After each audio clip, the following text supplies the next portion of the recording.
আমি আমার রিসার্চে 12টা মাইন্ডসেট খুঁজে পেয়েছি based on my personal research. আরও কিছু মাইন্ডসেট থাকতে পারে, কিন্তু মেইনলি ঘুরে ফিরে এই 12টার মধ্যেই সীমাবদ্ধ রাসূলুল্লাহ ইসলামের মাইন্ডসেট। সেই 12টা মাইন্ডসেট কী কী আমি পয়েন্টগুলো উল্লেখ করে আমি মূল আলোচনাতে প্রবেশ করছি।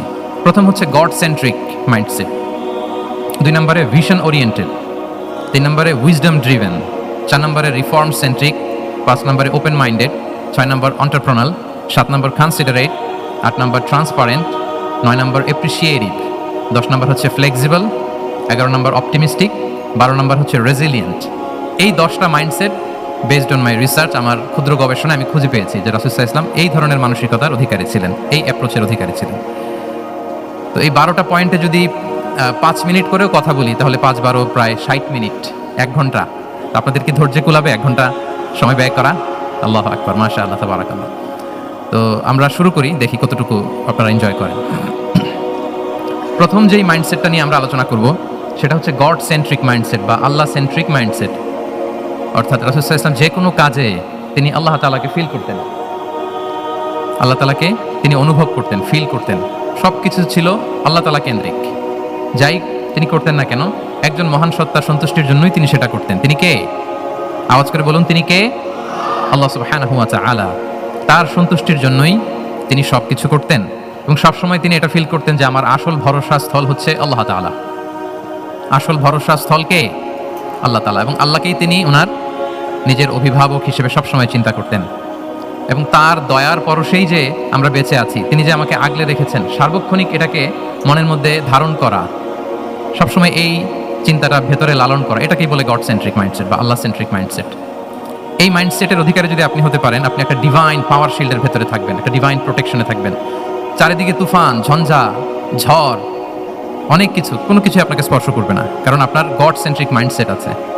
একটা মহা শক্তিধর সত্তার সাথে আপনার সংযোগায়ন আছে, কানেক্টিভিটি আছে। সো প্রথম মাইন্ডসেটটা হচ্ছে গড সেন্ট্রিক মাইন্ডসেট। রাসূলুল্লাহ সাল্লাল্লাহু আলাইহি ওয়াসাল্লাম সবসময় সব কিছু আল্লাহ তাআলার সন্তুষ্টির জন্য করতেন এবং তিনি ভাবতেন আমার কেউ না থাক, আল্লাহ আছে।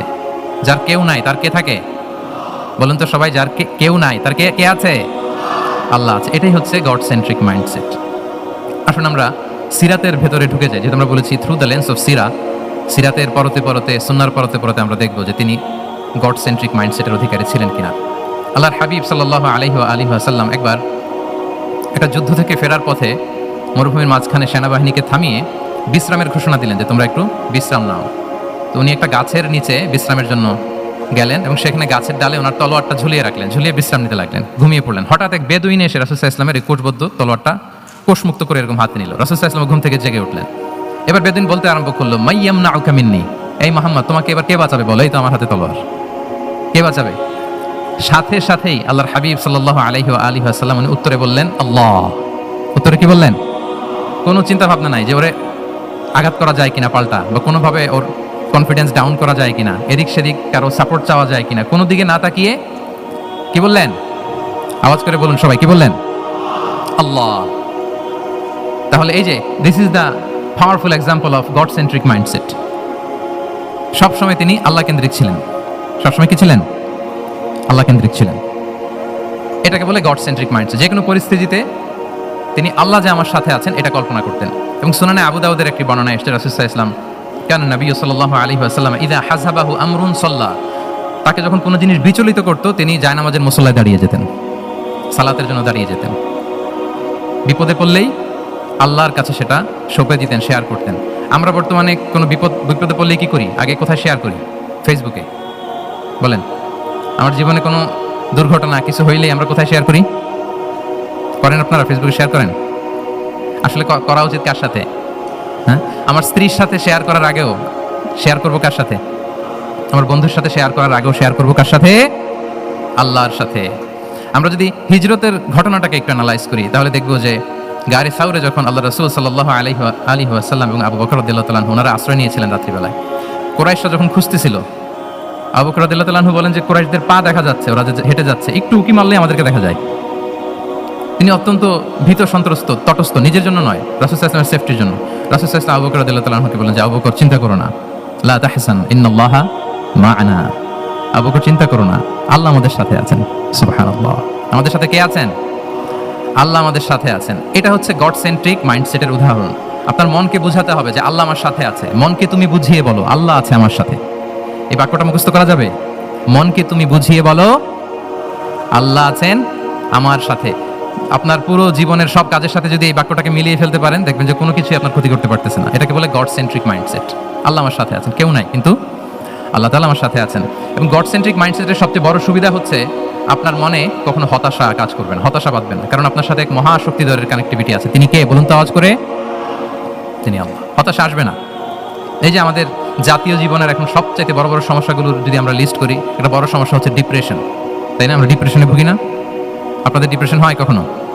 আচ্ছা, ডিপ্রেশন কাকে বলে আগে বলে। ডিপ্রেশন হচ্ছে আপনার আর আপনার রবের মাঝে যে দূরত্ব, এটার নাম ডিপ্রেশন। আই রিপিট, আমার আর আমার রবের মাঝে যে গ্যাপ, আমাদের সম্পর্কের যে দূরত্ব, এটার নাম কি? ডিপ্রেশন।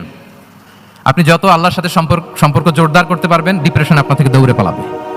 এজন্য আমাদের বিশ্বাসীদের জীবনে কোনো ডিপ্রেশন নাই। আছে? আমাদের ডিকশনারিতে কোনো ডিপ্রেশন আছে বলেন তো? আমাদের সাথে আল্লাহর সম্পর্ক কেমন বলেন? মজবুত? আলহামদুলিল্লাহ পড়ুন সবাই। তাহলে ডিপ্রেশন হচ্ছে আপনার আর আপনার রবের মাঝে যে দূরত্ব, এই দূরত্ব দূর করে দেন, ডিপ্রেশন আপনিই পালাবে। আচ্ছা, আমরা আরো কিছু সিরা থেকে ইনসিডেন্ট নিয়ে দেখি যে গড সেন্ট্রিক মাইন্ডসেটটা কেমন।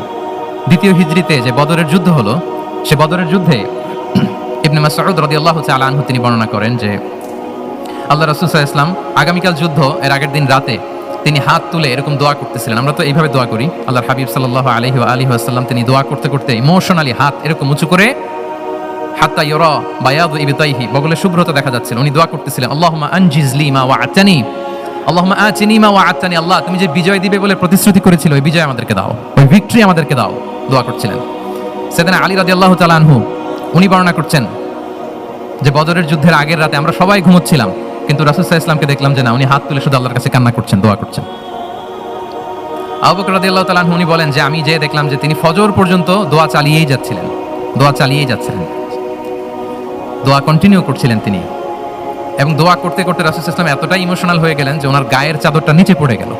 আবু বকর রাদিয়াল্লাহু তাআলা আনহু যে বলেন, ইয়া নবী আল্লাহ, কাফাকা মুনাশাদাতুকা রাব্বাক ফাইন্নাহু সায়ুনজিজু লাকা মা ওয়া'আদাক। হে নবী, যথেষ্ট, এনাফ ইজ এনাফ, অনেক হয়েছে নবী, আর কাঁদতে হবে না, আপনার রব আপনাকে ভিক্টরি বা বিজয় দান করবেন ইনশাআল্লাহ।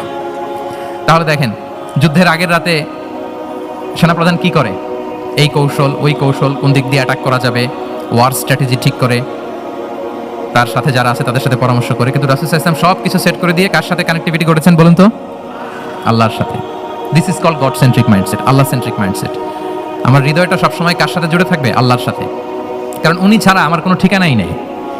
এই যে একটা নাশিদ বাংলাদেশে আমি শুনেছিলাম, তুমি ছাড়া প্রভু আমি, শুনেছেন আপনারা?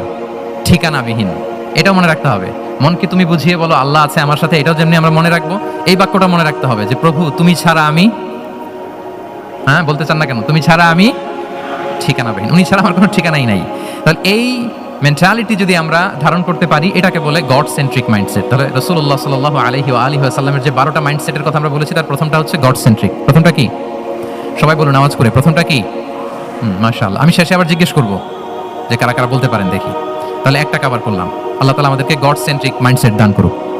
আমরা যে কোনো পরিস্থিতিতে যেভাবেই থাকি না কেন, আমরা বিপদে আপদে সবসময় ভরসা রাখবো কার উপর? এটাই হচ্ছে গড সেন্ট্রিক বা আল্লাহ সেন্ট্রিক মাইন্ডসেট। আচ্ছা, 2 নাম্বার মাইন্ডসেট হচ্ছে vision oriented mindset. Vision oriented mindset মানে হচ্ছে যার মধ্যে দূরদর্শিতা আছে, ফার সাইটেডনেস আছে, who can anticipate the future, যে ভবিষ্যৎ আগাম অনুমান করে ফেলতে পারে, সামনের পরিস্থিতিকে আগাম অনুমান করতে পারার যে যোগ্যতা বা দীর্ঘমেয়াদী চিন্তা করতে পারার যে ক্যাপাসিটি, এটাকে বলে ভিশন ওরিয়েন্টেড মাইন্ডসেট। এটা আল্লাহ রাসূল সাল্লাল্লাহু আলাইহি ওয়া আলিহি ওয়াসাল্লামকে আল্লাহ তাআলা দান করেছেন। উনি ভবিষ্যৎকে আগাম বুঝতে পারতেন, আগাম অনুমান করতে পারতেন, এবং সে অনুযায়ী তিনি স্ট্র্যাটেজি, প্ল্যান, পরিকল্পনা এটা তিনি সাজাতে পারতেন। এটাকে বলে ভিশন ওরিয়েন্টেড মাইন্ডসেট। এবার আসুন আমরা সিরাতের কিছু ইনসিডেন্টকে সামনে নিয়ে আসি যে তিনি কিরকম ভিশন ওরিয়েন্টেড মাইন্ডসেটের অধিকারী ছিলেন। আমরা সবাই হুদাইবিয়ার ঘটনা জানি না? কত হিজরিতে ঘটেছিল বলুন তো সবাই? হ্যাঁ, কত?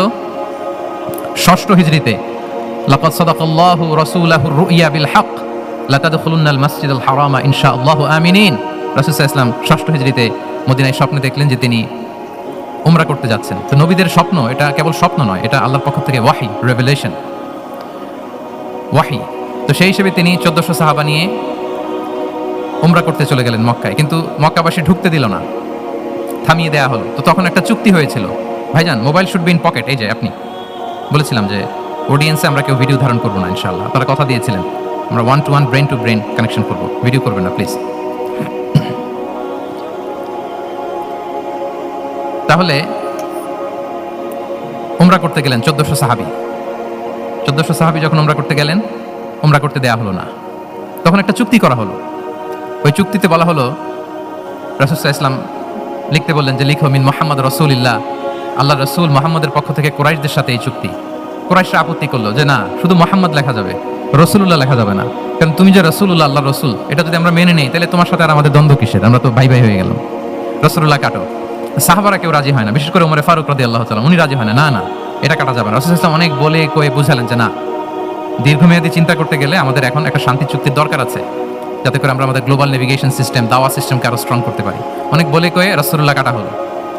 এরপর তারা বলে চুক্তিতে লিখো যে এই বছর উমরা করতে দেয়া হবে না, এই বছর ফিরে যাবেন আপনারা সবাই। এটাও সাহাবারা রাজি হয় না, আল্লাহ রাসূল সাল্লাল্লাহু আলাইহি ওয়াসাল্লাম রাজি হলেন। আবার আরেকটা ক্লোজে লেখা হলো যে আগামী বছর আসলেও 3 দিনের বেশি থাকা যাবে না, সেটাও রাজি হয়ে গেল রাসূল সাল্লাল্লাহু আলাইহি ওয়াসাল্লাম। সাহাবারা রাজি হচ্ছেন না। এরপর মক্কা থেকে কোনো লোক মদিনায় গেলে মদিনাবাসী তাকে রাখতে পারবে না, ফেরত দিতে হবে। কিন্তু মদিনা থেকে কোনো লোক মক্কায় আসলে মক্কাবাসী তাকে ফেরত দিতে বাধ্য থাকবে না। দেখেন, একটার পর একটা মুসলমানদের বিরুদ্ধে সব ক্লোজ যাচ্ছে। কোন সাহাবীরাই রাজি হচ্ছেন না, কিন্তু আল্লাহ রাসূল সাল্লাল্লাহু আলাইহি ওয়া আলিহি ওয়াসাল্লাম তিনি বললেন যে না, লিখো লিখো। ওমর ফারুক রাদিয়াল্লাহু তাআলা আনহু এতটাই রাগান্বিত হলেন, তিনি প্রশ্ন করলেন, ইয়া রাসূলুল্লাহ আলাইসা আনতা নাবিয়্যুন হক, আপনি এই যে কম্প্রোমাইজের পর কম্প্রোমাইজ করে যাচ্ছেন, আপনি কি সত্য নবী নন, সত্য রাসূল নন? আলাসনা আলা দীনিন হক, আমরা কি সত্যের উপর প্রতিষ্ঠিত নই? আলাইসাল কুরআনু কিতাবুন হক, তো সব যদি সত্য হয় আপনি কেন এগুলো মানছেন? রাসূল সাল্লাল্লাহু আলাইহি ওয়াসাল্লাম বললেন যে ওমর, তুমি বাদশাহ না, মেনে নাও। মেনে নিলেন, এবং এই মেনে নেওয়াটাকে আল্লাহ ভিক্টরি বলে ঘোষণা দিলেন, বিজয় বলে। আল্লাহু আকবার। ইন্না ফাতাহনা লাকা ফাতহাম মুবিনা। এবং হুদাইবিয়ার এই সন্ধি থেকেই বেসিক্যালি মক্কা বিজয় ওইদিকে ত্বরান্বিত হয়েছে গতি প্রবাহটা। কারণ রাসূল সাল্লাল্লাহু আলাইহি ওয়াসাল্লাম অনেক দূর দেখেছেন, সাহাবারাই সামনের কিছু বিষয়ে তারা খেয়াল করছেন, কিন্তু রাসূলুল্লাহ সাল্লাল্লাহু আলাইহি ওয়াসাল্লাম তিনি অনেক দূর দেখতে পাচ্ছেন।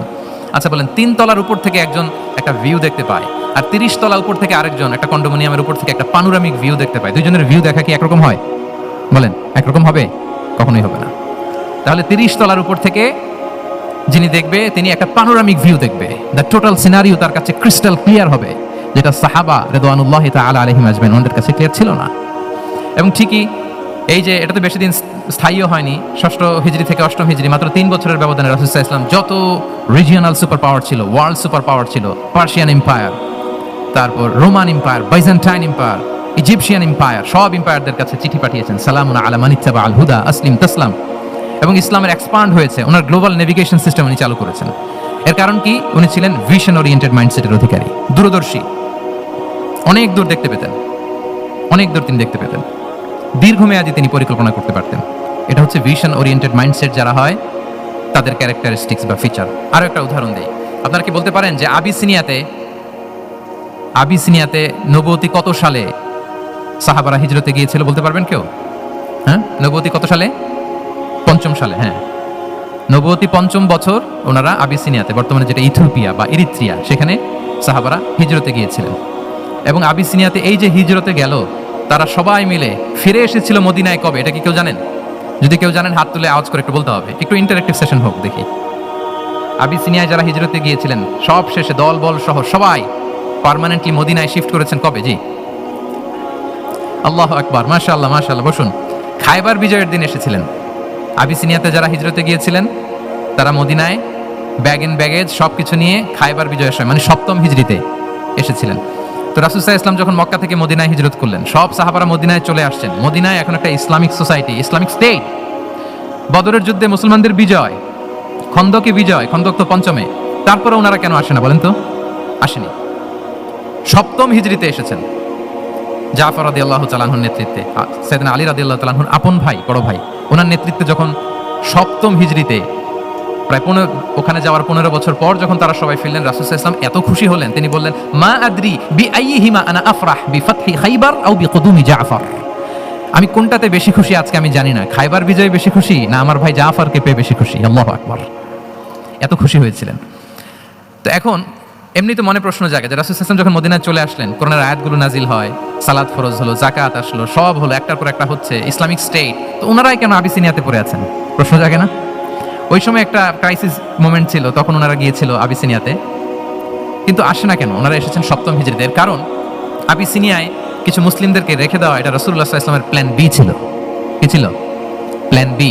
রাসূল সাল্লাল্লাহু আলাইহি ওয়াসাল্লাম অপেক্ষা করছিলেন যে মদিনাকে প্রথমে ইন্টারনাল যত থ্রেট আছে এগুলো থেকে মুক্ত করতে হবে, এরপরে মদিনাকে যত এক্সটার্নাল থ্রেট আছে এগুলো থেকে মুক্ত করতে হবে। সব যখন মুক্ত করে উনি দেখলেন যে না, মদিনা সেফ জোন, এখন আর আলাদা একটা বেজ, একটা এক্সট্রা সেফ জোন বা এডিশনাল বেজ আমার কোথাও দরকার নাই। তখনই তিনি লোক পাঠালেন যে যাও, জাফরের নেতৃত্বে আবিসিনিয়ায় যারা হিজরত করেছে তারা সবাই মদিনায় চলে আসো।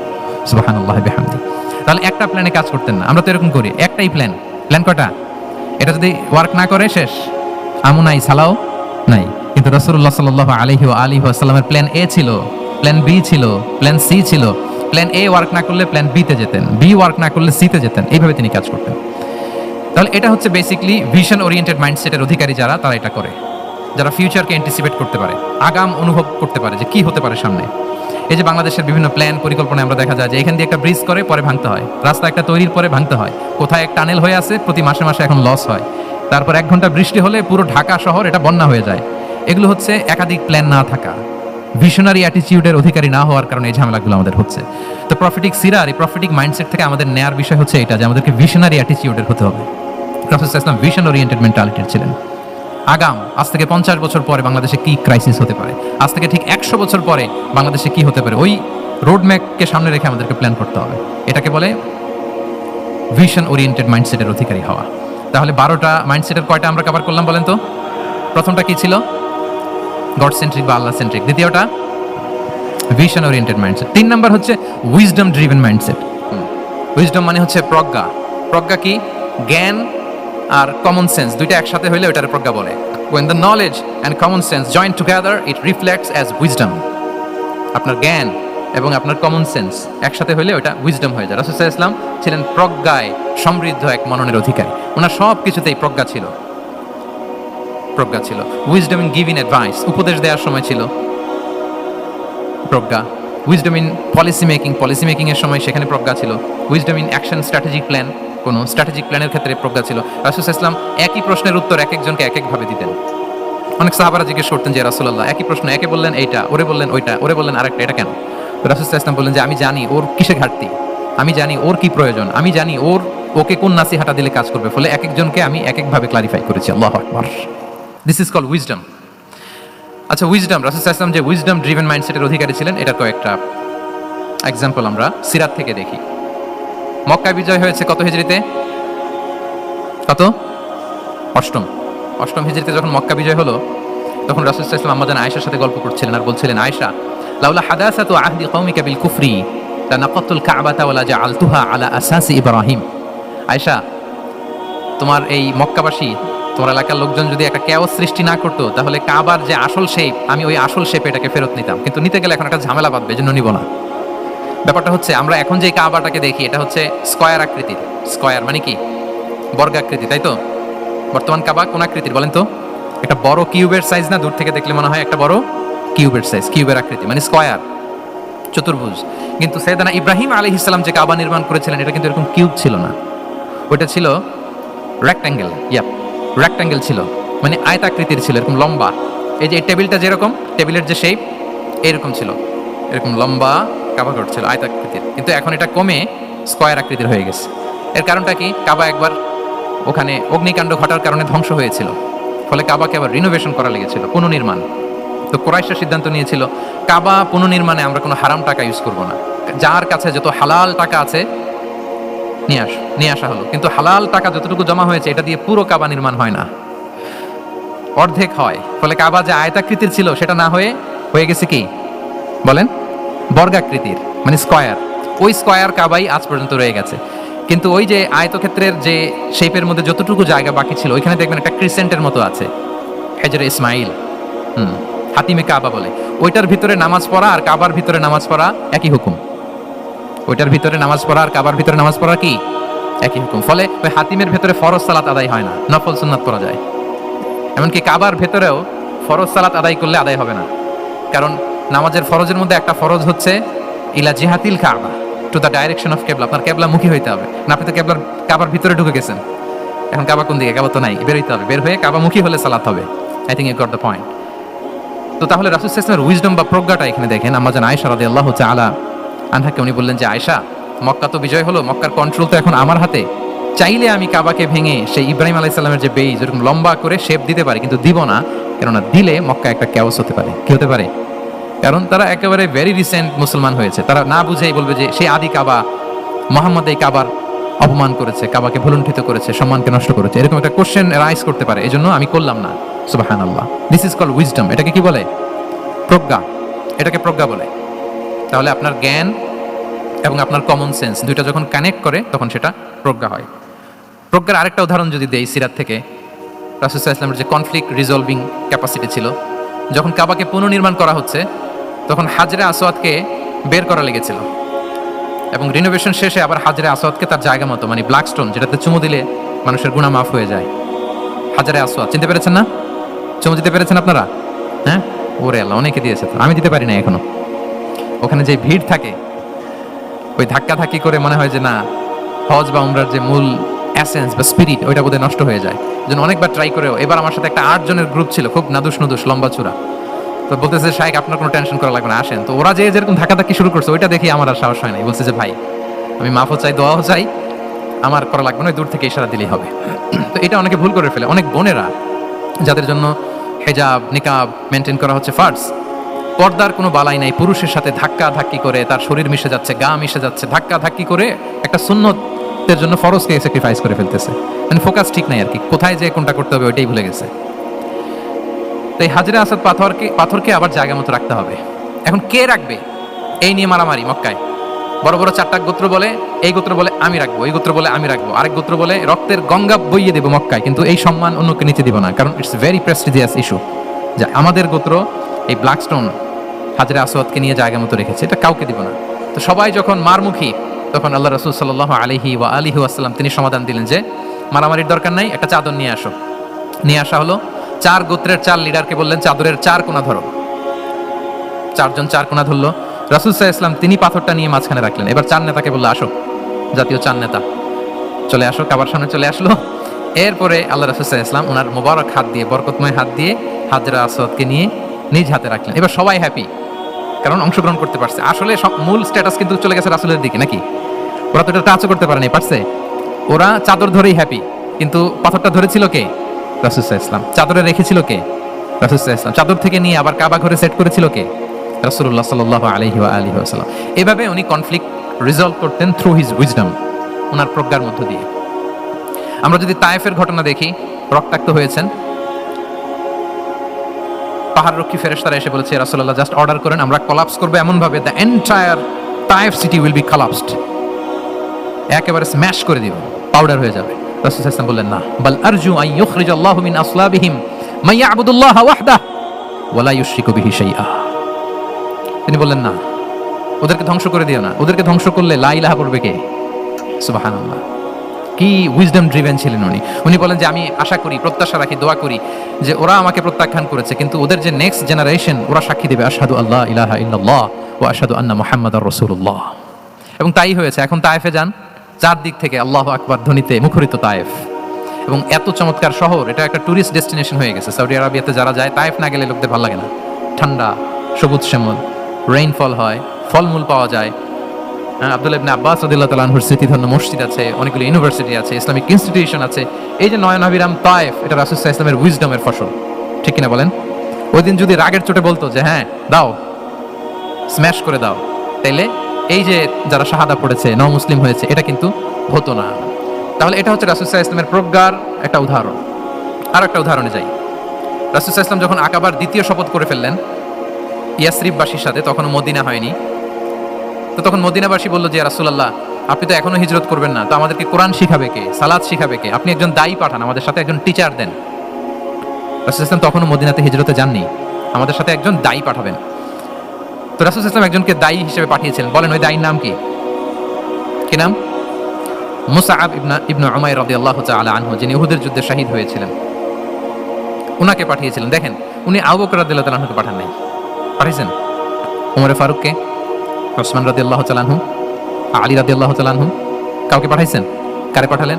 মুসআবকে। এর কারণ হচ্ছে উনি দেখতে খুব স্মার্ট ছিলেন, খুব ড্যাশিং ফেসের অধিকারী ছিলেন, এলিট ফ্যামিলি, মক্কার এলিট ফ্যামিলির একজন যুবক ছিলেন, এবং উনি সবচেয়ে দামি দামি পারফিউম কালেক্ট করে ওইটা দিতেন।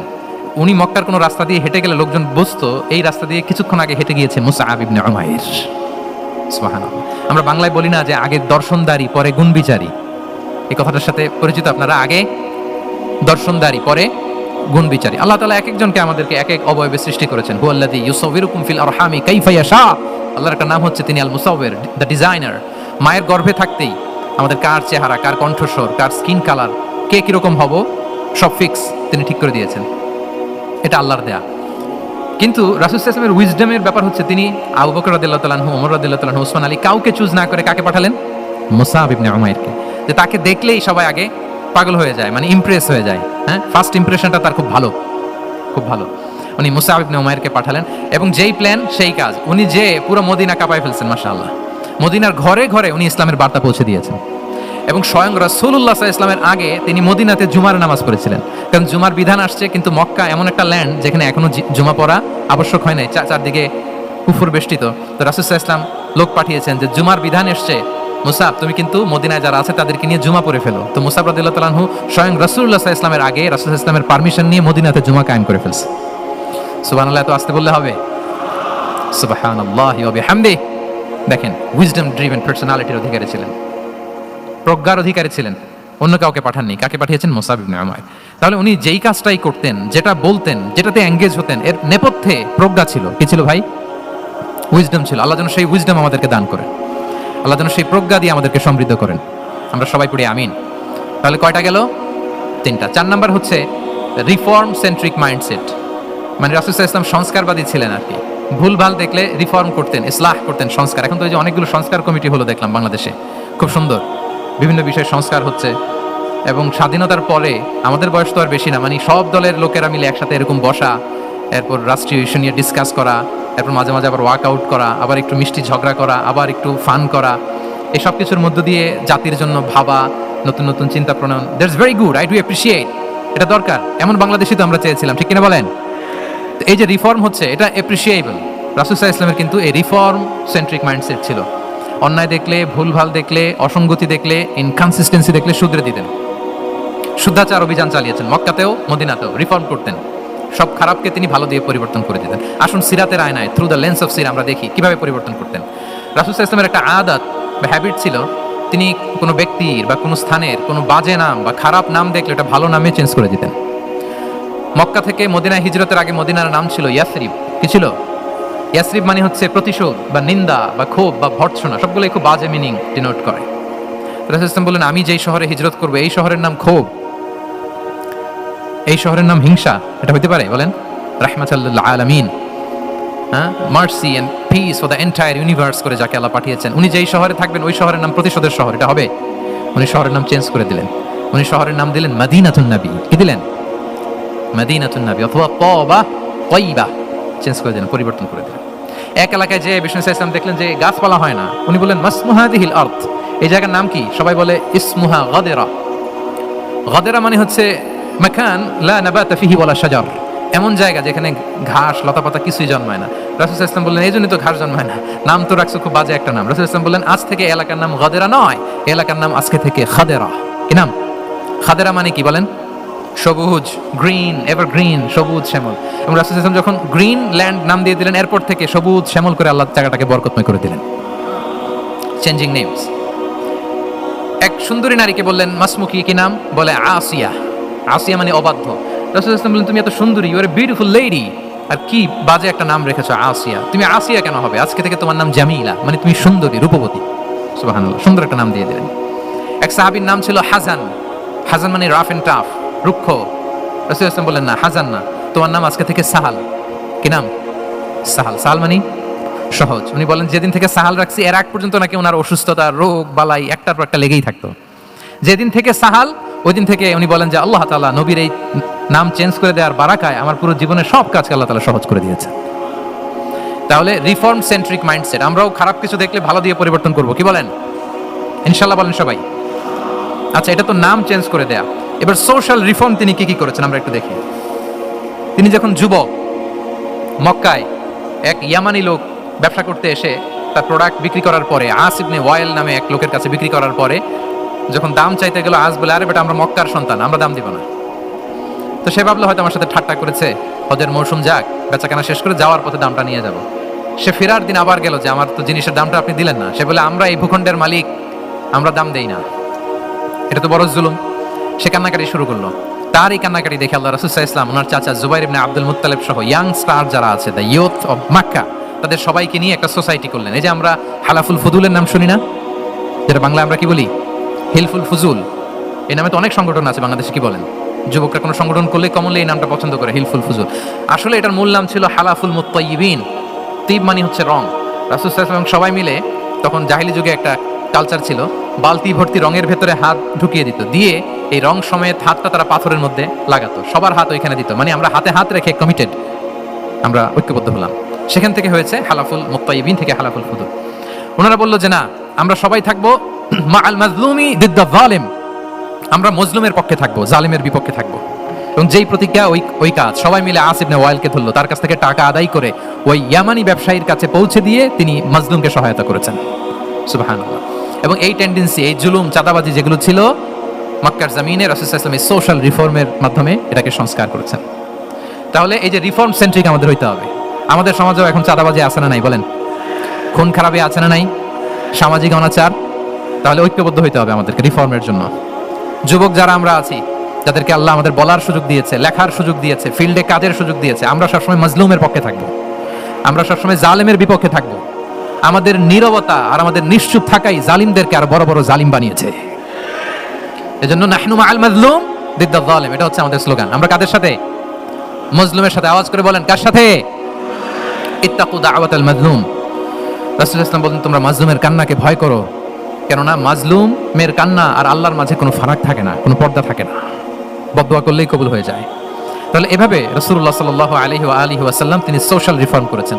আমরা যদি ওনার পলিটিক্যাল রিফর্মের দিকে তাকাই, তাহলে দেখব যে আমরা যদি কনস্টিটিউশন অফ মদিনার কথা বলি, মদিনার কনস্টিটিউশন, এটা কিন্তু রাসূল সাল্লাল্লাহু আলাইহি ওয়াসাল্লাম করেছেন। মদিনা চার্টার, এত চমৎকার চার্টার পৃথিবী আর দেখেনি। ওইটা থেকেই এখন সব গোটা বিশ্বের সংবিধান। এই যে আমাদের সংবিধান সংস্কার কমিশন আছে না একটা, নিশ্চয়ই তারা ওইটা থেকে অনেক বেনিফিটেড হতে পারবেন। আমাদের যে মদিনা চার্টার, রাসূল সাল্লাল্লাহু আলাইহি ওয়াসাল্লাম নিজে করা, এবং এটা একটা ইনক্লুসিভ চার্টার ছিল।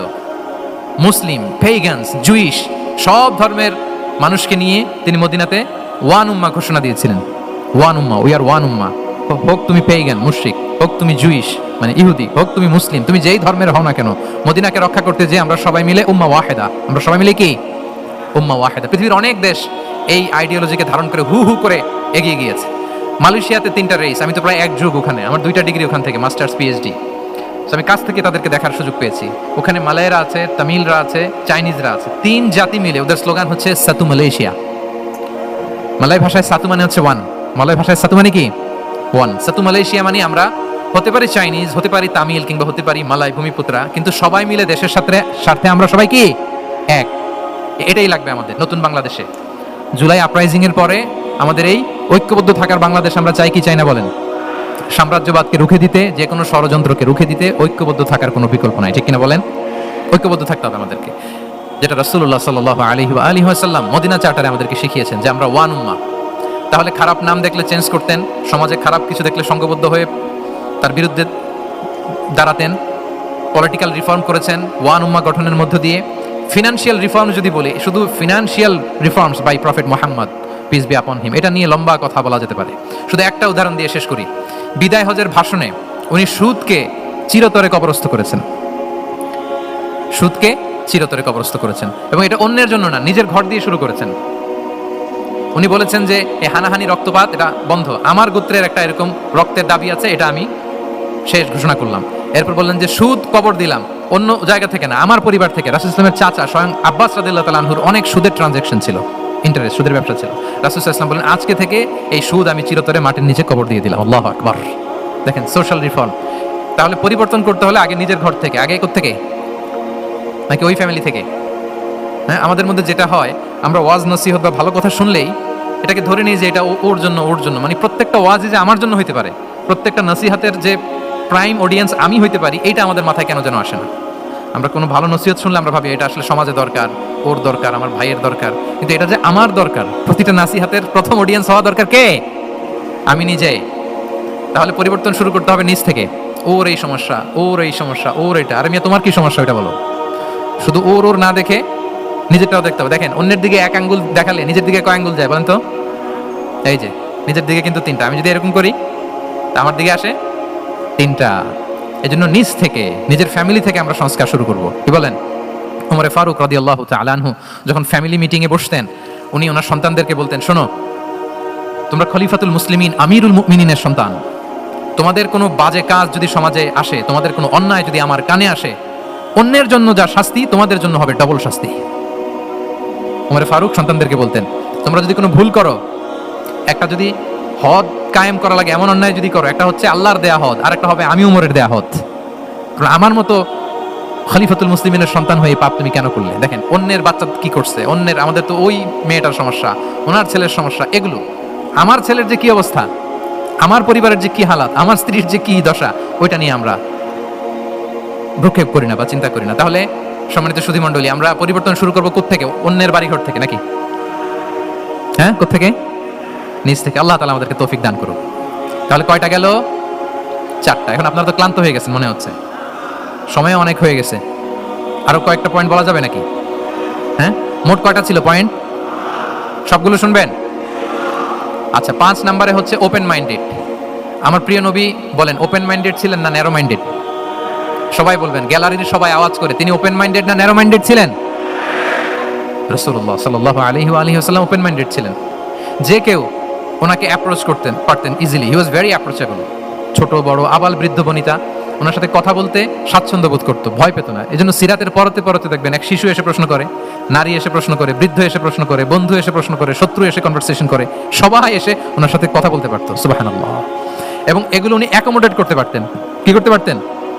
অ্যাকোমোডেট করতেন। ছোট্ট একটা উদাহরণ দেই, আসির আল হালাবিয়া থেকে নেয়া একটা বিখ্যাত সিরাতের গ্রন্থ। বদরের যুদ্ধে রাসূল সাল্লাল্লাহু আলাইহি ওয়াসাল্লাম বদরের মাঠে সেনা ক্যাম্প স্থাপন করলেন। কি ক্যাম্প? সেনা ক্যাম্প স্থাপন করলেন। আল হুবাব ইবনুল মুনজির রাদিয়াল্লাহু তাআলা আনহু এক সাহাবী, উনি বললেন, ইয়া রাসূলুল্লাহ, এই যে সেনা শিবির যে এখানে স্থাপন করলেন, এটা কি আপনার নিজের ইচ্ছায় না আল্লাহর আদেশে? দেখেন, সেনাপতিরে কোনো সাধারণ সৈনিক এই প্রশ্ন করতে পারে? করলে চাকরি থাকবে? কিন্তু রাসূল সাল্লাল্লাহু আলাইহি ওয়াসাল্লামের কাছে সাহস নিয়ে আল হুবাব ইবনুল মুনজির বলে, ইয়া রাসূলুল্লাহ, এই যে সেনা শিবির স্থাপন করলেন, এটা কি আপনার ইচ্ছায় নাকি এটা ওয়াহী? রাসূল সাল্লাল্লাহু আলাইহি ওয়াসাল্লাম বললেন, না, এটা ওয়াহী না, এটা ওয়াহী না, বাল হুয়া রাই ওয়াল হারবু ওয়াল মাকিদা, না, এটা যুদ্ধের কৌশল হিসেবে আমি করেছি। আল হুবাব ইবনুল মুনজির বললেন, ইয়া রাসূলুল্লাহ, তাহলে সঠিক জায়গায় সেনা ক্যাম্প স্থাপন হয় নাই। রাসূলের দিকে তাকিয়ে বলতেছেন যে আপনি যেখানে করছেন ওখানে ঠিক হয় না ইয়া রাসূলুল্লাহ, আপনি অভয় দিলে আমি বলতে পারি কোথায় ঠিক হবে। রাসূল সাল্লাল্লাহু আলাইহি ওয়াসাল্লাম বললেন, তাই? আমি যেটা করছি এটা ঠিক হয় নাই, তাহলে কোনটা ঠিক বলো? উনি বললেন, ওই যে বদরে একটা কুয়া আছে যেখানে পানির ব্যবস্থা আছে, ওইটার সামনে ব্যারিকেড দিয়ে আমাদের শিবির করতে হবে। তাহলে আমরা বদরের কুয়া থেকে পানি খাইতে পারবো, সারাদিন পানি খাবো, আর কাফিররা যুদ্ধে তো মারা যাবে, পানির অভাবে মারা যাবে। সুবহানাল্লাহ পড়বেন না? রাসূল সাল্লাল্লাহু আলাইহি ওয়াসাল্লাম বললেন, আরে তাই তো, তুমি তো ঠিকই বলেছো, এভাবে তো আমি ভেবে দেখিনি। আবার তিনি অ্যানাউন্স করে দিলেন যে সেনা শিবির এখানে যেই তাবু টাঙানো হয়েছে এখান থেকে মুভ করে আল হুবাব যেখানে ইন্ডিকেট করেছে ঠিক ওই জায়গায় যে শিবির স্থাপন করো। তাহলে আওয়াজ করে বলুন, ওপেন মাইন্ডেড না ন্যারো মাইন্ডেড? আমরা অনেক সময় আমাদের অধীনস্থদের কথা শুনতে চাই না। অনেক সময় অধীনস্থদের মাথা থেকেও দারুণ দারুণ দুর্দান্ত আইডিয়া চলে আসতে পারে। ইগনোর করবেন না সবসময়, আপনি দেখবেন যে তার কাছ থেকে ভালো আইডিয়া এসছে কিনা। তাহলে রাসূল সাল্লাল্লাহু আলাইহি ওয়াসাল্লাম এটাকে ইগনোর না করে অ্যাকোমোডেট করলেন। সুবহানাল্লাহ। খন্দক যুদ্ধের কথা যদি দেখি, পরীক্ষা খননের অ্যাডভাইস কে দিয়েছিল? মক্কার কোন লোক? মদিনার? কে দিয়েছিল? সালমান আল ফারিসি। বাড়ি কোথায়? ইরান, পারস্য। হি ওয়াজ পার্সিয়ান বেসিক্যালি। তাহলে দেখেন, সেই পারস্য থেকে এসে বললেন যে এখানে পরীক্ষা খনন করলে ভালো হয়। 5.5 কিলোমিটার পরীক্ষা খনন করে ফেললেন। 4.5 মিটার প্রশস্ত, 3.5 মিটার হচ্ছে এটার ডেপথ। পুরো মদিনার সবাই মিলে এটা করে ফেললেন। তার মানে আমি সব বুঝি, আমি সব জানি, এই মেন্টালিটি থেকে আমাদের বেড়ে আসতে হবে। এটা হচ্ছে একটা ন্যারো মাইন্ডেড পার্সোনালিটির অধিকারী, যে আমি যেটা বলছি ওইটা, এটার পরে কোনো কথা নেই, এটা ভুল। বরং আমার টিমের মধ্যে থেকে যদি কোনো ভালো অপিনিয়ন আসে সেটা আমি রিভাইজ করব। কি বলেন, পারা যাবে না? তাহলে ওপেন মাইন্ডেড পার্সোনালিটি ছিলেন রাসূলুল্লাহ সাল্লাল্লাহু আলাইহি ওয়াসাল্লাম। 6 নম্বরে চলে যাই। 6 নম্বর মাইন্ডসেট হচ্ছে এন্টারপ্রেনার মাইন্ডসেট। এন্টারপ্রেনার, এখন তো এটা আপনারা সবাই খুব বেশি শুনেন, এন্টারপ্রেনারশিপ, এন্টারপ্রেনার মাইন্ডসেট আসলে অনেক কিছুর সমন্বয় হয়। 1 নম্বর, যার প্রোঅ্যাক্টিভ অ্যাটিটিউড যাদের থাকে, solution focused, not problem focused. Problem সৃষ্টি হলে ওইদিকে ফোকাস না করে কিভাবে সলিউশন করা যায় ওইদিকে ফোকাস করতেন। এরপর যে হিউম্যান রিসোর্সের ভালো ম্যানেজ করতে পারে, রিসোর্স কম কিন্তু to take the best out of this resource. অনেকে দেখবেন যে ছোট্ট জিনিসকে অর্গানাইজ করে এত সুন্দর প্রেজেন্টেশন করে, আবার অনেকের অনেক আছে কিন্তু সেটাকে প্রেজেন্ট করতে পারে না, এরকম আছে না নাই? রাসূল সাল্লাল্লাহু আলাইহি ওয়াসাল্লাম অল্প রিসোর্স দিয়ে অনেক বড় কিছু অ্যারেঞ্জ করতে পারতেন, সুবহানাল্লাহ। এবং he was a very good talent hunter. রাসূল সাল্লাল্লাহু আলাইহি ওয়াসাল্লাম একজন চৌকস ট্যালেন্ট হান্টার ছিলেন। He was a very good observer. সাহাবীদের কার কি ট্যালেন্ট এটা তিনি নোট করতেন। যার যে দক্ষতা তাকে তার ওই দক্ষতা দিয়ে ইসলামের সেবা করতে উৎসাহ দিতেন। যখনই কোনো প্রতিভাবান সাহাবীকে তিনি দেখেছেন, তিনি ইসলামের জন্য সেই প্রতিভাকে কাজে লাগানোর চেষ্টা করেছেন। একজনকে দিয়ে সবটা করেননি। আমাদের সমাজে এই একটা ভুল ধারণা আছে, আমরা অনেকে একজনের কাছ থেকে সব কামনা করি। একজন সব করতে পারে না, পারে? যারা পারেও কোনোটাই ভালোভাবে পারে না, সব পারে একটু একটু পারে। তো রাসূল সাল্লাল্লাহু আলাইহি ওয়াসাল্লাম ট্যালেন্ট হান্টার ছিলেন, যার যেখানে ট্যালেন্ট তাকে ওই কাজে লাগাতেন। বলেন তো খালিদ বিন ওয়ালিদ রাদিয়াল্লাহু তাআলা আনহুকে আল্লাহ রাসূল সাল্লাল্লাহু আলাইহি ওয়াসাল্লাম কি কাজে লাগিয়েছিলেন? অনেক পরে ইসলাম ধর্ম গ্রহণ করেছেন, কিন্তু যুদ্ধের অভিযানে পাঠিয়েছেন এবং পরবর্তীতে তিনি সেনাপ্রধান হয়েছিলেন মুসলিম ব্যাটালিয়নের। কারণ উনি ওয়ার স্ট্র্যাটেজি জানতেন। উনার আক্রমণের কারণে তো উহুদের প্রান্তরে মুসলিমরা প্রায় নাস্তানাবুদ হওয়ার অবস্থা, তাই না? অনেক পরে আল্লাহ তাআলা ওনাকে ইসলামের জন্য কবুল করলেন। তাহলে উনি ওয়ার স্ট্র্যাটেজি জানতেন, ফলে রাসূল সাল্লাল্লাহু আলাইহি ওয়াসাল্লাম ওনাকে যুদ্ধের জন্য কাজে লাগিয়েছেন। তাহলে সবাইকে একটা দিলে হবে না, প্যারাসিটামল 3 বেলা সবার জন্য হবে নাকি? যার যে রোগ সে অনুযায়ী প্রেসক্রিপশন। হ্যাঁ, খালিদ বিন ওয়ালিদ রাদিয়াল্লাহু তাআলা আনহু তিনি সমরবিদ ছিলেন, রণকৌশলী। ওনাকে বানিয়েছেন সেনাপ্রধান। আওয়াজ করে বলুন, কি প্রধান? উনি সেনাপ্রধান হয়েছিলেন। আচ্ছা, আপনারা হাসান বিন সাবিত রাদিয়াল্লাহু তাআলা আনহুর নাম শুনেছেন নিশ্চয়ই। ওনাকেও তো যুদ্ধের ময়দানে পাঠিয়েছেন না? ওনারা পাঠিয়েছেন। ওনারা দিয়ে কি করছেন বলেন? কবিতা লিখতেন। ওনার কাব্য প্রতিভা ছিল। উনি বেসিক্যালি যুদ্ধ করতে জানতেন না, এজন্য রাসূল ইসলাম যুদ্ধে ওনাকে পাঠাতেন না। বিভিন্ন যুদ্ধে ওনাকে না পাঠিয়ে নারীদেরকে, মদিনার নারী শিশু ভালনারেবলস যারা আছে তাদেরকে দেখভাল করার জন্য মদিনায় উনি রেখে যেতেন, কারণ আল্লাহ তাআলা ওনাকে কাব্য প্রতিভা দিয়েছিলেন। ওনার এক এক কবিতা পড়লে গায়ের লোম খাড়া হয়ে যায়, you will have goosebumps, literally আপনার গায়ের পশম দাঁড়িয়ে যাবে।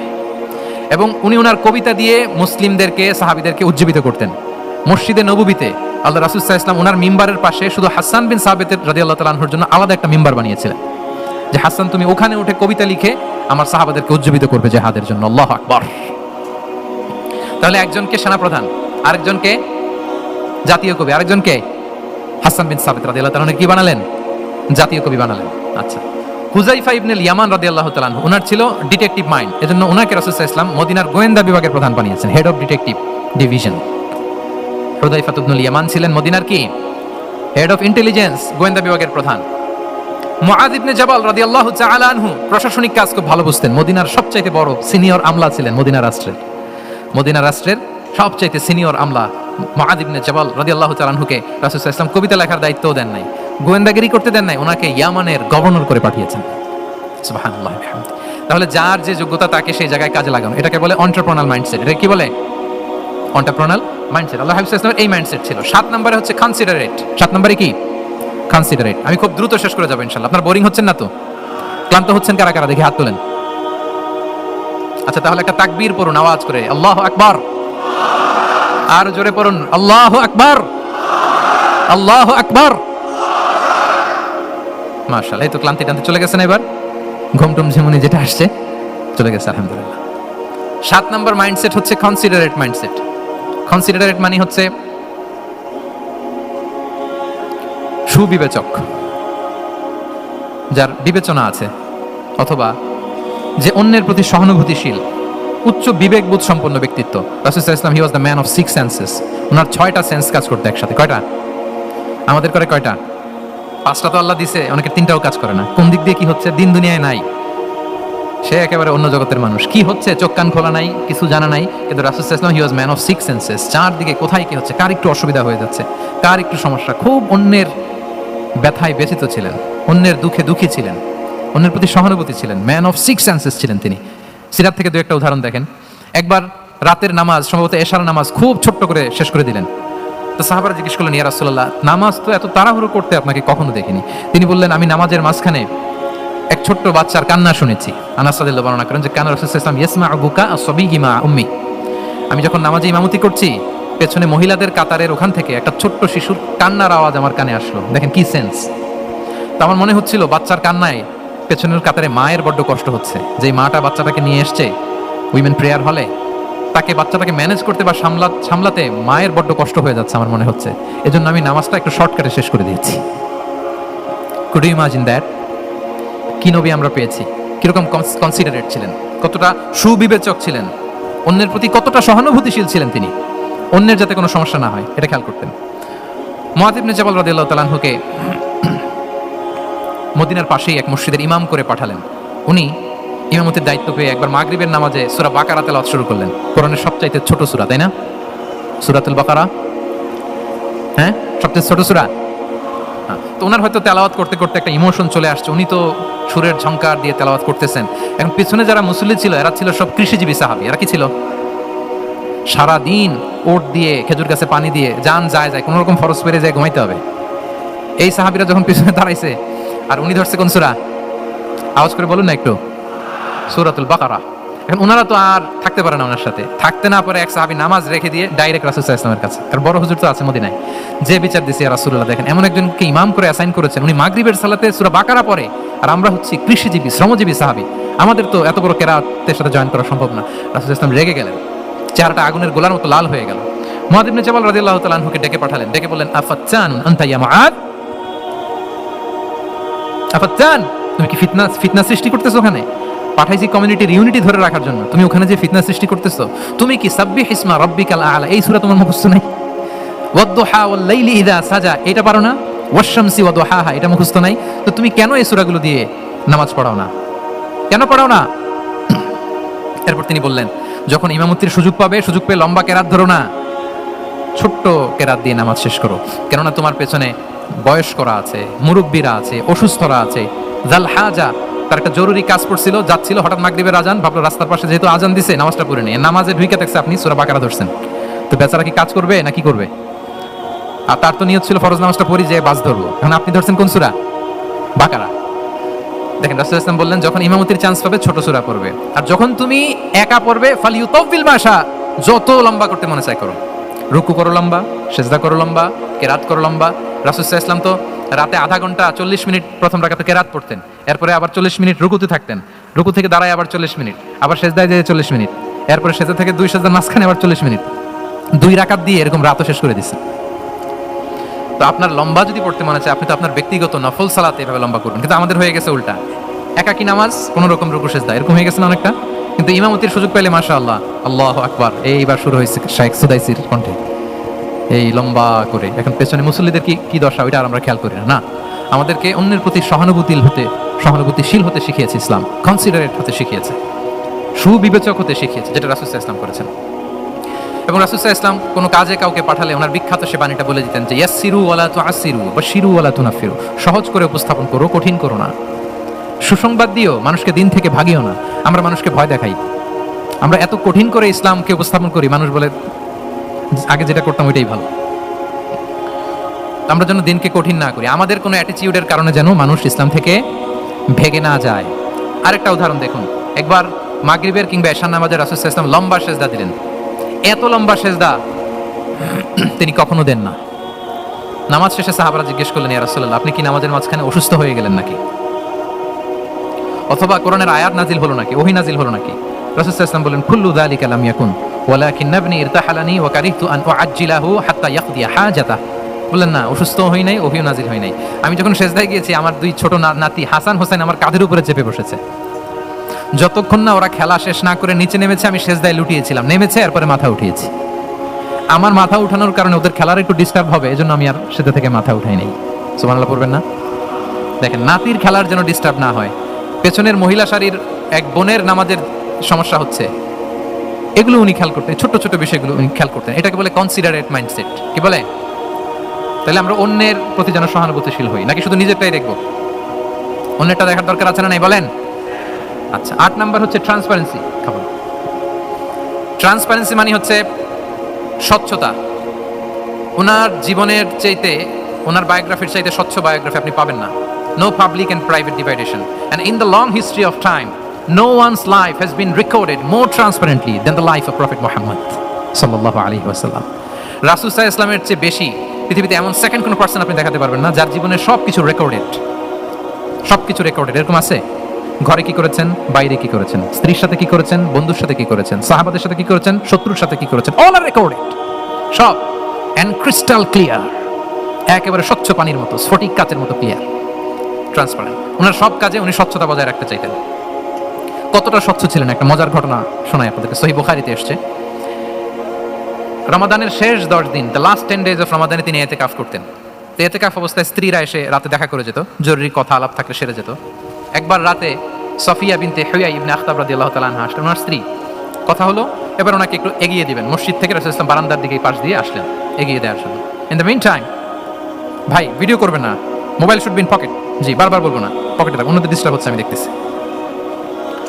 হঠাৎ দুইজন আনসারী সাহাবী পাশ দিয়ে হেঁটে যাচ্ছেন, রাসূল সাল্লাল্লাহু আলাইহি ওয়াসাল্লাম আম্মাজানকে বিদায় দিবেন এখানে। হঠাৎ করে তিনি আওয়াজ করে বললেন, আলা রিসলিকুমা, এই দাঁড়াও। ওই সাহাবী দুইজন রাসূল সাল্লাল্লাহু আলাইহি ওয়াসাল্লামের সাথে কে এটা টের পায় নাই, বুঝতে পারে নাই। বোরকায় আবৃত কোনো এক নারী দেখে রাসূল আর ওই নারীকে দেখে তারা আরো দ্রুত গতিতে হাঁটতে শুরু করে দিচ্ছে, আমরা চলে যাই এখান থেকে। দেখেন রাসূল সাল্লাল্লাহু আলাইহি ওয়াসাল্লাম নিজের অবস্থানকে ট্রান্সপারেন্ট করার জন্য বললেন, আলা রিসলিকুমা, দাঁড়াও। দাঁড়ালেন। তখন রাসূল সাল্লাল্লাহু আলাইহি ওয়াসাল্লাম বললেন যে, ইন্নাহা উম্মুকুম সফিয়া, আমার পাশে যাকে দেখতে পাচ্ছ বলে দেয়া ভালো যে সে কিন্তু অন্য কোনো নারী নয়, সে তোমাদের মা উম্মুল মুমিনিন সফিয়া। সাহাবারা বলে, সুবহানাল্লাহ ইয়া রাসূলুল্লাহ, ইয়া রাসূলুল্লাহ, এ কেমন কথা? আপনি কেন আমাদের কাছে জবাবদিহি করতে যাচ্ছেন বা ক্লারিফাই করছেন? আপনার পাশে কোনো নারী এত রাতে যদি দাঁড়িয়ে থাকে, তিনি তো আমাদের মাদের মধ্যে থেকেই তো একজন হবেন, কেন আপনি বলতেছেন? তখন রাসূল সাল্লাল্লাহু আলাইহি ওয়াসাল্লাম বললেন যে, না, ইন্না শাইতানা ইয়াজরি মিনাল ইনসানি মাজরাদ দাম, শয়তান মানুষের রগে রগে চলাচল করে। ওয়া ইন্নী খাশিতু আইয়ুকযিফা ফি কুলুবিকুমা শাররান, আরেক বর্ণনায় আছে শাইআন, আমার ভয় হয় হয়তো শয়তান কোনো সন্দেহের উদ্রেক তোমাদের হৃদয়ে ঢুকাই দিতে পারে। সুবহানাল্লাহ। এজন্য আমি ক্লিয়ার করে দিলাম, এটা আমার বউ, আমার স্ত্রী, তোমাদের মা সফিয়া। দুজন সাহাবী যদি চলে যায়, এমন হতেই পারতো বাড়িতে যে একজন আরেকজনকে জিজ্ঞেস করতে পারতো যে, আচ্ছা নবীর পাশে যে কালো বোরকা পরা মহিলাটা ছিল দেখছো না, এটা কে? তখন একজন হয়তো বলতো, কে আর হবে, আমাদের মাই তো হবে, কোনো এক মা। আরেকজন বলবে, আমাদের উম্মুল মুমিনের কেউ ছিল নাকি অন্য কেউ? এরকম একটা হুট করে সন্দেহের উদ্রেক মাথায় আসতে পারে না যে ওনার স্ত্রী ছিল না অন্য কেউ ছিল? আসতে পারে কি পারে না বলেন? ওই সন্দেহের অবকাশটুকু রাসূল সাল্লাল্লাহু আলাইহি ওয়াসাল্লাম রাখেন নাই। উনি বলে দিলেন যে এটা তোমাদের মা, এটা সফিয়া। এই সন্দেহের অবকাশের কোনো সুযোগ নাই। তাহলে রাসূল সাল্লাল্লাহু আলাইহি ওয়াসাল্লামের পুরো লাইফ ছিল ট্রান্সপারেন্ট, একেবারে স্বচ্ছ। আমি অনেক পয়েন্টস নিয়ে এসেছি, ওটা 2-3 ঘন্টার আলোচনায় চলে যাবে। আমি প্রত্যেকটা পয়েন্টে একটা বা দুইটা ঘটনা দিয়ে শেষ করতেছি। তাহলে রাসূল সাল্লাল্লাহু আলাইহি ওয়াসাল্লামের লাইফ তিনি কত স্বচ্ছতার সাথে কাটিয়েছেন, এটা ক্লিয়ার না আমাদের সাথে? Transparent mindset. 9 নাম্বার হচ্ছে অ্যাপ্রিশিয়েটিভ। 9 নাম্বার কি? অর্থাৎ অন্যের প্রশংসা করা। আমরা অনেক সময় অন্য কেউ ভালো কাজ করলে অ্যাপ্রিশিয়েট করতে চাই না, আমরা গুণমুগ্ধ হই কিন্তু গুণগ্রাহী হতে চাই না, অন্যরে ক্রেডিট দিতে চাই না, তার ভালো কাজের স্বীকৃতি দিতে চাই না। হয়তো আমার দলের লোক না, বা আমার চিন্তার লোক না, বা আমার সার্কেলের লোক না, তার প্রশংসা করতে চাই না, তার গুণগ্রাহী হতে চাই না। এরকম মেন্টালিটি আমরা অনেকে ক্যারি করি না? রাসূল সাল্লাল্লাহু আলাইহি ওয়াসাল্লাম এটা করেন। ভালো কিছু দেখলে মুসলিম হোক অমুসলিম হোক অ্যাপ্রিশিয়েট করতেন। Basically he develop the culture of appreciation. এটা আমাদের করতে হবে।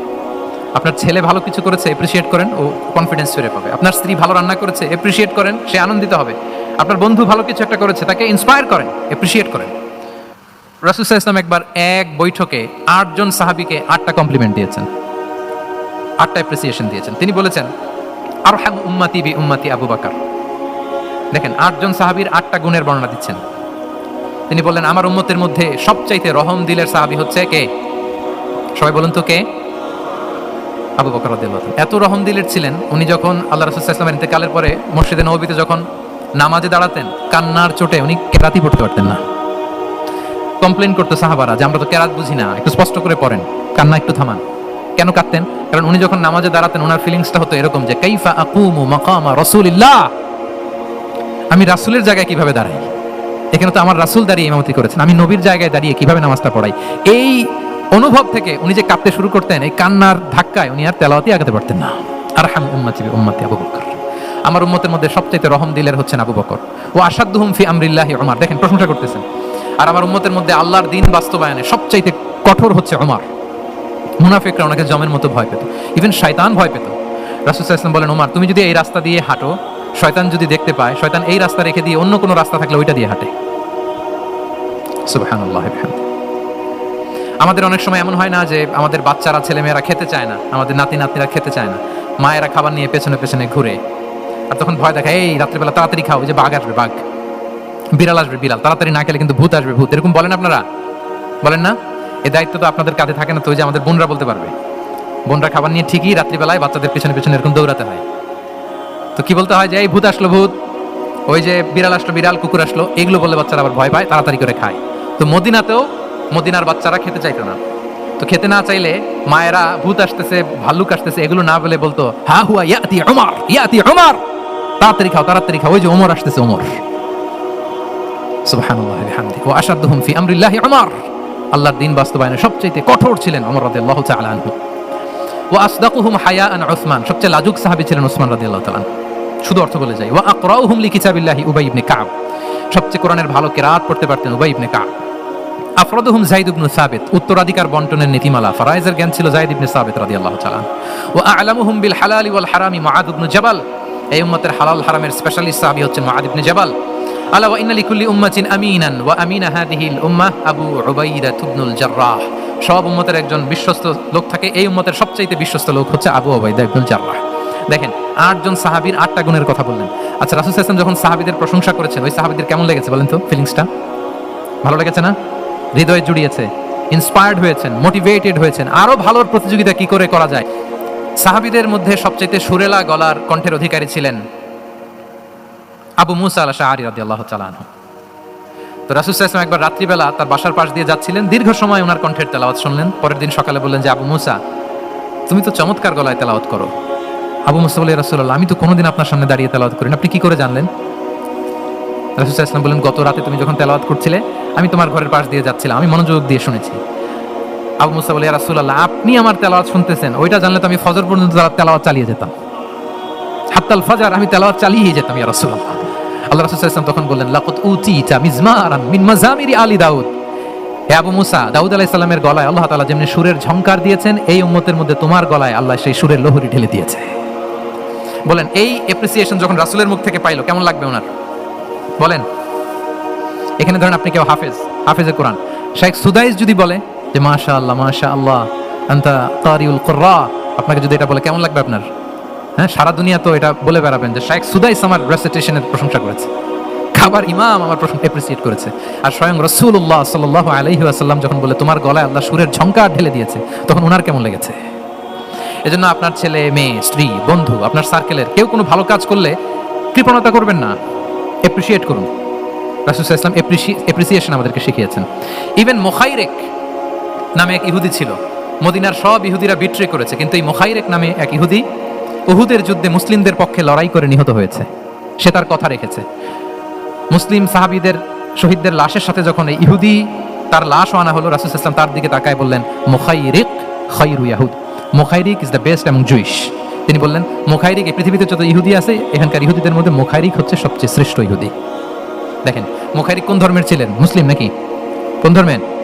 ইহুদি হওয়ার পরেও তাকে অ্যাপ্রিসিয়েশন করতে রাসূল সাল্লাল্লাহু আলাইহি ওয়াসাল্লাম ভুলেন নাই। তাহলে আমরা যেন অ্যাপ্রিসিয়েটিভ মাইন্ডসেটের অধিকারী হই। কটা গেল? 10 নম্বরে হচ্ছে ফ্লেক্সিবল। 10 নম্বরে কি? ফ্লেক্সিবল, মানে কোনো বিষয়ে খুব অনড় হয়ে থাকা, এটা রাসূল ইসলাম ছিলেন না, ফ্লেক্সিবল ছিলেন। আমরা অনেক সময় বলি না যে ভাই আপনি কি 9টায় আসতে পারবেন না 10টায়? বলে আমি ফ্লেক্সিবল উইথ দিস, মানে যেটা বলবেন আমার সমস্যা, এরকম ইজি গোয়িং ছিলেন উনি, গো ধরে থাকতেন না, যে কোনো পরিস্থিতিকে সামনে নিতেন। ফ্লেক্সিবল হচ্ছে যে কোনো পরিবেশ পরিস্থিতির সাথে নিজেকে মানিয়ে নেওয়া, খাপ খাওয়া, নিজেকে সামলে নেওয়া, সলিউশন বের করে ফেলা, এটা রাসূল সাল্লাল্লাহু আলাইহি ওয়াসাল্লামের ছিল, এটাকে বলে ফ্লেক্সিবল মাইন্ডসেট। নাজরানের 60 জন খ্রিস্টান পাদ্রী এসেছিল মদিনায় দেখা করতে। কোন ধর্মের? খ্রিস্টান। সবাই আওয়াজ করে বলুন, কোন ধর্মের? খ্রিস্টান। এখন এত মানুষকে সম্মানিত মেহমানকে উনি কোথায় বসতে দিবেন? পরামর্শ করলেন কোথায় বসতে দেওয়া যায়। এক সাহাবী বলে, আমার কাছে কিছু খেজুর পাতা আছে, ওটা বিছায়া একটা জায়গা করি, ওখানে বসি। রাসূল ইসলাম বললেন, না, দামি মেহমান, এটা হয়। আরেকজন বলে, বিকেল বেলায় তো সূর্য পড়ে যাবে, পাহাড়ের ছায়ায় উহুদ পাহাড়ের ওই পাশে যেয়ে বসি। রাসূল ইসলাম বললেন, না, এটাও তো হয় না। বলতে বলতে ওই 60 জন পাদ্রী চলেই আসছেন, এই মানে বিদেশি মেহমান, ফরেন ডেলিগেশন। কি করবেন? রাসূল ইসলাম 60 জনকে মসজিদে নববীর ভেতরে নিয়ে বসালেন। সুবহানাল্লাহ পড়তে পারলেন না? মসজিদে নববীর ভেতরে বসালেন। এবং সিরাত ইবনে ইসহাকে এসেছে যে তখন ওদের আবার ইবাদতের সময় হয়েছে, রাসূল ইসলাম তাদেরকে ইবাদতের সুযোগ দিয়েছেন। তাদের কিবলা পূর্ব দিকে, তারা পূর্ব দিকে হয়ে 60 জন ওখানে ইবাদত করেছে, তাদের ধর্ম রীতি অনুযায়ী সালাত আদায় করছে। দেখেন কতটা ফ্লেক্সিবল ছিলেন রাসূল সাল্লাল্লাহু আলাইহি ওয়াসাল্লাম। ফজরের সালাতের পরে ঘরে ঢুকেই আম্মা জান আয়েশাকে জিজ্ঞেস করতেন, কোনো খাবার আছে? আম্মা জান আয়েশা যদি বলতেন আছে, তিনি সেটা খেতেন। কোনোদিন যদি বলতেন না ইয়া রাসূলুল্লাহ, ঘরে তো খাবার নাই, তখন রাসূল সাল্লাল্লাহু আলাইহি ওয়াসাল্লাম বলতেন, ফাইন্নী সাইম, অসুবিধা নাই, খাবার যেহেতু নাই আমি রোজা রেখে দিলাম। কত ইজি গোয়িং। আচ্ছা, আমরা হলে কি করতাম বলেন তো? ফজরের পরে ঘরে গেছেন, আপনি বড় সাহেব না, এবার যাওয়ার পরে জিজ্ঞেস করছেন, কে আছে, খাবার দাও। যদি বলে ঘরে কিছু নাই, কি বলবেন দেখি? কয়েকটা উত্তর আসুক। ফজরে মসজিদে অনেক কিছু করে টোরে ক্ষুধা পেটে ঘরে গেলেন, যে বললেন যে টেবিলে বসে বললেন যে খাবার দাও, এখন বলে যে কিছু নাই ঘরে, কি উত্তর আসবে? এখান থেকে একটা উত্তর আসুক, বলেন কি বলবেন? হ্যাঁ, খবর আছে? এই তো, এদিকে বলেন, আপনি কি বলবেন? আপনারা আলহামদুলিল্লাহ বলে না, কিন্তু বাসায় বলে না। পিছনে ভাবিরা আছে, এখন কিন্তু রিপোর্ট নেওয়া যাবে সহজে। তো যদি আমরা আলহামদুলিল্লাহ বলি, that is called easy going and flexible mindset. এটাই হওয়া উচিত, এটাই হওয়া উচিত।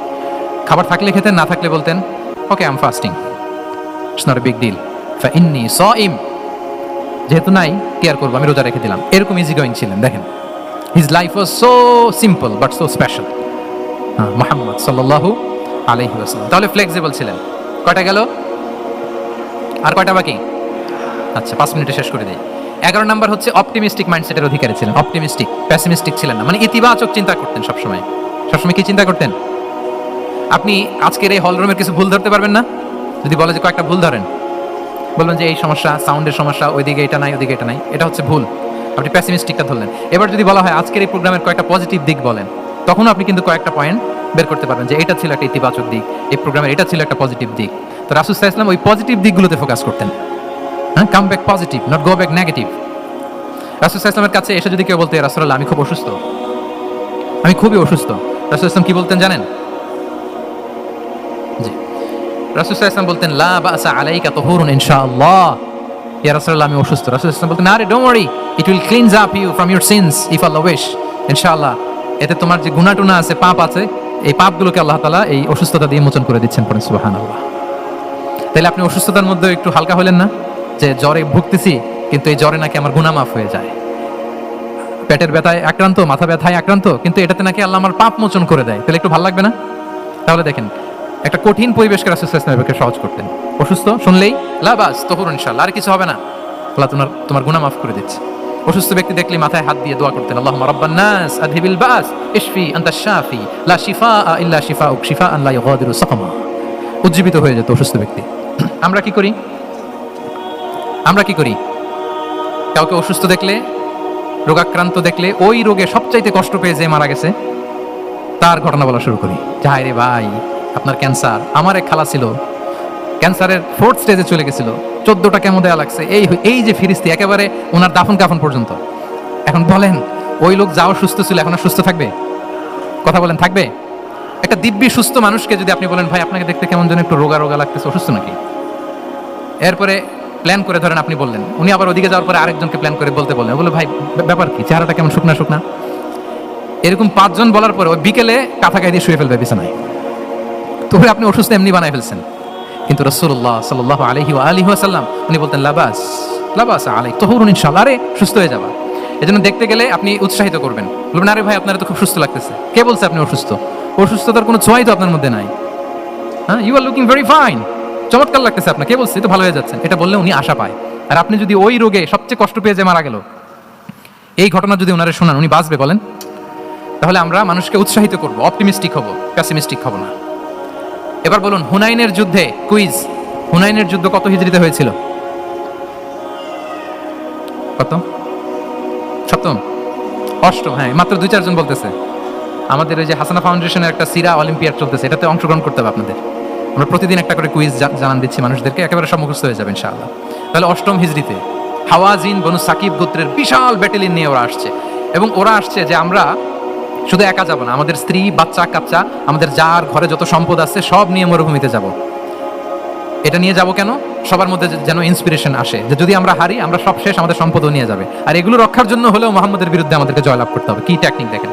সব যখন নিয়ে দাঁড়াইছে বিশাল বাহিনী, এক সাহাবী এসে বলল, ইয়া রাসূলুল্লাহ কালকে তো আমাদের খবর আছে, এই বাহিনীকে আমরা কি করে পরাস্ত করবো? ইয়া রাসূলুল্লাহ এসে দেখুন, পাহাড় থেকে দেখুন কত বিশাল বাহিনী। রাসূল সাল্লাল্লাহু আলাইহি ওয়াসাল্লাম দেখা মাত্রই বললেন, তিলকা গনিমাতুল মুসলিমিনা গাদান ইনশাআল্লাহ। আরবি যারা বুঝেন যে it will be the war booty for the Muslim community tomorrow ইনশাআল্লাহ। আরে এগুলো তো আমরা সব গনিমত আকারে ব্যাগে কইরা মদিনায় নিয়ে যাব। এই যুদ্ধে জয়লাভ করে যা আছে এগুলো উটে করে ওয়ার বুটি হিসেবে মদিনায় নিয়ে যাব। বলার সাথে সাথে সাহাবীদের সব ভয় দূর হয়ে গেল, আবার প্রাণ ফিরে পেলেন, সজীব হয়ে উঠলেন, উজ্জীবিত হলেন, উজ্জীবিত হলেন। তাহলে আমরা অপটিমিস্টিক হব, আমরা ইতিবাচক চিন্তা করব। এবং ইসলাম আল্লাহ তাআলার ব্যাপারেও আমাদেরকে ইতিবাচক ধারণা রাখতে উৎসাহিত করে। হাদিসে কুদসিতে আল্লাহ বলেন, আনা ইনদা যান্নি আবিদি বি, আমার বান্দার নিকট আমি তেমন, আমার বান্দা আমার ব্যাপারে ঠিক যেমন ধারণা করে। আপনি যদি ধারণা করেন আল্লাহ দয়ালু, ঠিক আল্লাহ তাআলাকে দয়ালু পাবেন। এখন বলেন আল্লাহর ব্যাপারে কার ধারণা কেমন? আল্লাহ তাআলা খুব প্রতিশোধ পরায়ণ না? প্রচন্ড রাগী, আমাদের সবাইকে জাহান্নামে দেওয়ার জন্য বসে আছেন না? তাহলে কি ধারণা বলেন তো? তিনি দয়াময়, তিনি মেহেরবান, তিনি আমাদেরকে অবশ্যই ক্ষমা করবেন। ঠিক কিনা বলেন? এই বিশ্বাস আল্লাহর প্রতি আমাদের সবার আছে তো? এই বিশ্বাস যদি থাকে, ঠিকই আল্লাহ তাআলাকে রহমান রাহিম হিসেবেই আপনি পাবেন। তাহলে আওয়াজ করে বলুন তো, এই নবরাত্রি হলকে উচ্ছ্বসিত করে আওয়াজ করে বলেন, আমরা সবাই অপটিমিস্টিক হব না প্যাসিমিস্টিক? অপটিমিস্টিক, ইতিবাচক হব। রাসূল সাল্লাল্লাহু আলাইহি ওয়াসাল্লাম অপটিমিস্টিক মাইন্ডসেটের অধিকারী ছিলেন। কয়টা গেল? লাস্ট হচ্ছে রেজিলিয়েন্ট। শেষ। I am going to conclude my speech today. Resilient হচ্ছে যাকে থামানো যায় না, আনস্টপেবল। সংকট কাটিয়ে ঘুরে দাঁড়ানোর সামর্থ্য যার থাকে তাকে বলে রেজিলিয়েন্ট। লেগে থাকার মানসিকতা, টিকে থাকার যোগ্যতা, সহজে হার না মানার যে অ্যাটিটিউড, এটাকে বলে রেজিলিয়েন্ট মাইন্ডসেট। রাসূল সাল্লাল্লাহু আলাইহি ওয়াসাল্লামকে আল্লাহ তাআলা এই মাইন্ডসেট দিয়েছিলেন। ওনাকে হারাইতে পারছে কেউ? জীবনের সাথে এটা সেট করে নেন যে আমি কখনো হারি না, আমি হয় জিতি নয় শিখি। আমি কখনো হয় জিতি নয় শিখি। এই মাইন্ডসেট যদি গ্রো করেন, আপনারা হারাইতে পারবে কেউ? পারবে না। রাসূল সাল্লাল্লাহু আলাইহি ওয়াসাল্লাম he was unstoppable, having unbelievable সাবর। ধৈর্যের পাহাড় নিয়ে, আনস্টপেবল অ্যাটিটিউড নিয়ে তিনি শুধু সামনে গিয়েছেন, পেছনে যান নাই কখনো। সীমাহীন কষ্ট আর সংগ্রামের মধ্যে দিয়ে গিয়েছেন, থামাতে পারে নাই ওনাকে কেউ, কেউ পারে নাই। ইয়াতিম হিসেবে জন্মগ্রহণ করলেন, পৃথিবীর আলো দেখবার আগে বাবাকে হারালেন, ছোট বয়সে মাকে হারালেন, পরে দাদাকে হারালেন, এরপর চাচাকে হারালেন। শিয়াবে আবি তালেবে জেল খেটেছেন 3 বছর। Physical torture, mental torture, life threat, হত্যা করার ষড়যন্ত্র হয়েছে। আল্লাহ তাআলা বলেছেন আজ রাতে হিজরত করো। ব্ল্যাক ম্যাজিক করা হয়েছে। লাবিদ ইবনুল আ'সাম, এক ইহুদিদের মিত্র, ওনাকে ব্ল্যাক ম্যাজিক করেছে। মারার জন্য খাদ্যে বিষ মিশিয়ে দেওয়া হয়েছিল। বাজুর মাংস, খাসির বাজুর মাংস পছন্দ করতেন। খাইবারের এক ইহুদি নারী এই ছাগলের এই মাংসের মধ্যে বিষ দিয়ে দিয়েছিলেন। ইহুদিদের পক্ষ থেকে betray, treachery, conspiracy and what not, কি বাকি ছিল বলেন? ষড়যন্ত্রের এমন কোনো ধরন ছিল না যেটা তারা বাকি রেখেছে। কিন্তু রাসূল সাল্লাল্লাহু আলাইহি ওয়াসাল্লামকে কি থামানো গিয়েছিল? বলেন, থামানো গিয়েছিল?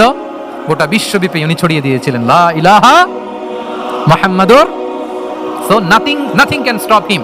করার আমাদের যে লক্ষ্য, ওই লক্ষ্য পানে আমরা পৌঁছবই, আমাদেরকে কোনো কিছু থামাতে পারবে না ইনশাআল্লাহ। বলেন, আমরা আমাদের লক্ষ্য পানে, মানজালে মাকসাদে দৌড়ে দৌড়ে যাব। আমাদেরকে থামিয়ে দেওয়া হলে আমরা হাঁটতে থাকবো, সেখানে আমাদেরকে আঘাত করা হলে আমরা হামাগুড়ি দিয়ে সামনের দিকে যেতে থাকবো, সেখানেও থামিয়ে দেওয়ার চেষ্টা করা হলে আমরা আমাদের মানজিলে মাকসিদের দিকে অপলক নেত্রে চেয়ে থাকবো। আমাদেরকে কেউ থামাতে পারবে